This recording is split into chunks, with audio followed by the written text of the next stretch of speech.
Technical அனாலிஸோட இம்பார்ட்டன்ஸுக்கு நேற்று ஒரு நல்ல ப்ராப்பரான எக்ஸாம்பிளுங்க. ஏன்னா நேற்று வந்து கிட்டத்தட்ட நிறைய நெகட்டிவ் நியூஸ் இருந்துச்சு. டிஸ்பைட் மார்க்கெட் வந்து நேற்றோட ஸ்விங் லோவை ஃபுல்லாக ரெக்கவர் பண்ணிடுச்சு அந்த டே எண்டில்.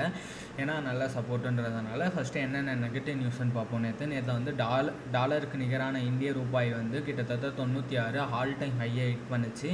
அது மிகப்பெரிய நெகட்டிவ். ரெண்டாவது மிகப்பெரிய நெகட்டிவாக என்ன கன்சிடர் பண்ணுறேன்னா, யூஎஸ் மார்க்கெட், ஏஷியன் மார்க்கெட், அதுக்கப்புறமா கிட்டத்தட்ட எல்லா மார்க்கெட்டுமே ஃப்ரைடே க்ளோசிங் வந்து பயங்கர அதிபாலாலத்தில் இருந்துச்சு. ஆனால் ஈரான் வந்து ரொம்ப நாள் கழிச்சு ட்ரோன் அட்டாக் பண்ணாங்க யூஏஇ மேலே. அந்த மாதிரி நிறைய சொல்லிக்கிட்டே போகலாம். அதெல்லாம் தாண்டி நேற்று மார்க்கெட் வந்து ஸ்விங் லோவை பிரேக் பண்ணிச்சு. ஏன்னா நல்ல சப்போர்ட் ரீஜனில் ரீபவுன்ஸ் பேக் அடிச்சிச்சுங்க.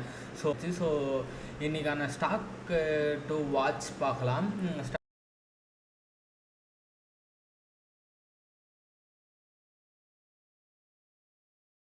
ஸோ நீங்கள் இதை பார்த்து தெரிஞ்சுக்கோங்க. அதுக்கப்புறமா ஸ்டாக் இன் ஃபோக்கஸில் வந்து 2 பாட் ஷேர் வாங்கியிருக்கிறாங்க எஃப்ஏ இதோட. அதுக்கப்புறமா இந்த நியூஸ் நீங்கள் பார்த்து தெரிஞ்சுக்கோங்க. ஸோ இதெல்லாம் ஸ்டாக் டு ஃபோக்கஸ்.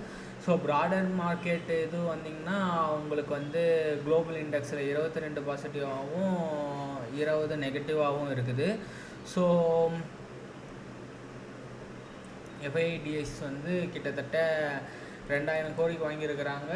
3000 கோடிக்கு இவங்களும் 2000 கோடிக்கு வாங்கியிருக்கிறாங்க. மொத்தம் 5000 கோடி இன்ஃப்ளோ வந்துருக்குது.